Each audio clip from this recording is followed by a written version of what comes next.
There is something happening in America, a phenomenon that has never happened in our country, the disappearance of church from the American landscape. In just 200 short years, the church in America has gone from flourishing to vanishing. Studies say that the same percentage of our population is going to church as once did, but there are fewer churches.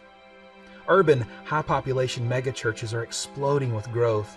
At the very same time, a very different picture is being painted on the canvas of the marginal areas of our country. While God's amazing work is taking place among regional church giants, rural church plants, inner-city churches, and small-town churches are at an all-time low. In fact, almost 3,000 churches are disappearing from rural America, while only about 500 are being planted each year. Many of the 500 new plants are based on an outdated church model. Because of a lack of relevance, support, and intentional direction, they are dying of frustration. This is only adding to the growing problem. Rural America is leading the nation in teen pregnancy, divorce, and drug use. The inner city is topping the chart in poverty, illiteracy, and alcoholism. The most staggering statistic of all is that rural America is climbing into the position of one of the most unreached people groups in the world. What is happening to the church in America? We have to discover why the church is vanishing. I'm Scott Harness, and I'm not a filmmaker, but I am a pastor. My team and I have chosen to try to understand what is happening to the church in America. We want to talk to people and see what God is doing in these rural and mostly forgotten places. But what we found was it's much more difficult than we first thought. And can we ask some questions? Would you mind being on a video? We'll take just a couple. No, I don't want to be on video. No. Oh, you'd be so perfect. No. The small-town church is not only invisible, but it has lost any credibility among the residents of these communities as a source of any good. Listen to my friend Jack. He's a man we met on the streets of an Arkansas small town. I want to assure you his opinions are shared by many who live in these small communities. You'll be on this side and him looking at me? Yeah. Okay, super. Jack, right? Yeah. Super.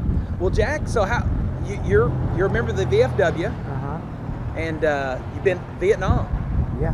Man, that's incredible. Again, just want to say thank you for the sacrifice that you made for us. Yeah. For sure. Now, do you go to church? No. Don't go to church? Is there a church here in this community that does any good work that you know of? Gotcha. What do you think would a church need to be for Jack to be a part of it?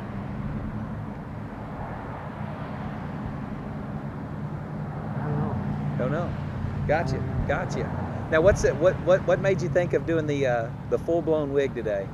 Just, it's St. Patrick's Day. In a community like this, do you ever see the church doing anything that benefits this community that you know of?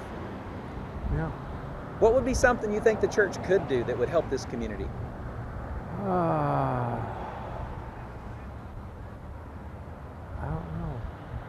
don't know. Jack struggled to see any use for the church. From his experiences, he had little to say about the credibility of the church.